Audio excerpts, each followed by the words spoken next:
So, Bob Brett, one of the main speakers in this coach seminar in Stockholm during the Kings of Tennis. With all this experience you have as a coach for good players also, you were talking also during the day some advice for the coaching for the youngsters. Can you sum up some of the ideas you have to be a good coach for the youngsters? Well, to be a good coach, first of all, you have to have the passion, the love for the game, the love for teaching the game. That's really what's so important, because without those things, the coach will not give the extra time, have that little conversation at the end of the day. You know, this is what it's all about. This is what brings the child or the member in the club or whatever makes them enjoy the game that little bit extra. And so I think that's sort of the major issue for coaches, to feel that they're enjoying the journey that they are taking with any player. It doesn't make any difference. It's a lot of talk about finding the right talents, and if the right talents coming to the clubs and the federation in Sweden, for example, now on the men's side they have a little issue that our best players is not like they used to be ranking wise. Is it possible to find the talents, or is it also a risk that you take if you try to pick them too early to find these talents? Well, it's definitely a big risk of identifying a person at the age of 8 years old and say, this person is going to be a really good player. That, I think, is probably one of the greatest of risks. I would rather say that I am happy to work with any player. It doesn't matter what level they're at, whether they're beginners, whether they're, as a coach, just trying to make them get better. And then, as I said, it's that journey that you take with them, and some are getting better and some are coming to one level and some are coming to another level. And that's really the most important. But in coaching, you need to learn to work with many different people. And that's what improves your teaching abilities, that experience. It's not reading a book, it's not watching on TV and copying. It's building the game that you see that person can use. And what they're doing at 8 is going to be different than what they're doing at 14 and what they're doing at 24. And so that's really, I think, they're the things that every coach should to watch for. But this, call it again, hunting for the talent. Is it too much of this today? So we are not have the confidence that we are doing right things, or the patience with letting a lot of people go on and play more tennis. Well, I think what's happened is they've said, okay, we can, if this person's a great athlete, we can develop a great player. But you also have to have the player who's got passion for the game, the ability to learn, and all of these sort of things. What was happening before, I think, for Swedish tennis was, oh, there's a young boy in Växjö or somewhere like that who plays pretty good at 10 years old.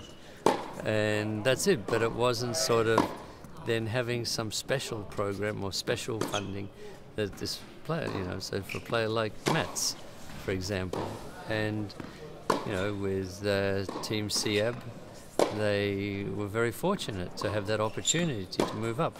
And so it's, first of all, it's very important to increase the base of players coming into the game. That is the first thing.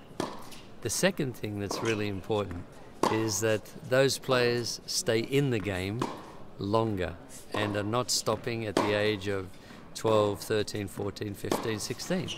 You want to have them with tennis for a passion for life, that they're going to enjoy it. Some will become better than others, but they're always going to stay loving the game, so that when they have children themselves, they're going to encourage them to stay in the game and to play tennis. Yeah, we have this discussion about the dropouts a little bit too early in the ages, and once again, to be a coach is also to sell the sport and to get them motivated and having fun. Right. I mean, there's no question it's that pleasure. And so, for example, girls, you know, girls are dropping out of the sport or not taking up the sport for different reasons, and then they're stopping the sport for probably similar to the same reasons. Lego actually was predominantly a boys' game at one stage, and then they created a part of it for girls that they were, you know, paying attention to. And there's been a huge increase in what their sales have been because of that. So there are many more girls participating with Lego, and it was all about having a team part. For girls could bring friends around and they're playing like this. And it's the same thing for girls. You have to find a way to give girls a different kind of program. And then also, I think it's very good to have female coaches in the game. That it's very important to try to bring them into the game so that they communicate different to the girls than a male is. And those sort of things, when they travel on tours and things like that, and development, they're all important issues. But finally, with all the experience that you have been through practicing and coaching a lot of the best players, really, with Becker and Ivan Izvic, is it possible to identify some crucial things about a young boy or girl that this is puzzle, small pieces that they have, that it's an option, it's a possibility that they're going to develop? Of course. Well, what I look for: hands, eyes, feet, motivation. Are they wanting to be on the court every minute? You know, they want to play, sort of thing. No, just little signs. How they compete. No big secrets, really. No big secrets, and it's just then. It's as they adapt as they go through the age groups. That's really what's important. And then you try to, if they're stuck in one area, you try to find a little change, but not a drastic change.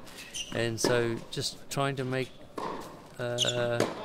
bring additional things that can make them improve, rather than trying to give them everything at once. And also during the roundtable today, we talked about a little bit about the parent situation. What is your view of that? Sometimes it's always a problem, or sometimes it's also very necessary to have the parents aboard. Well, there's no doubt that it is important to have parents on board. They all have their opinion, which is fine. They're going to be the one who speaks to the child in the morning and the one who speaks to the child last thing in the evening. Everyone can have their own opinion of what it is, but it's important to listen to that, what they have, what they would like, and see if this is appropriate and whether they can, whether you can accept that. But in the end, it's about making sure that the player is going to enjoy the game. And you try to make them improve, and then you try to be calm with the parents. And if you're calm as a coach, you tend to be, the parents have no comeback on it. Because if you're calm, they can't yell and scream. And so this is one way to deal with it. So one of the other things, I think it's always important, families. And so sending children away to boarding schools and things like that, or to foreign academies, definitely takes something away from the family life and what really they need to have as they're building their foundation. And then they'll still be a good tennis player if they have a little more, you know, they can obviously go to different places, for example in Sweden. But to send a child away alone to the United States, I have some reservations about that, because they're alone quite often, or if they go with a parent, it breaks up the family and things, and there's so much more pressure to succeed straight away. Thank you. You're welcome.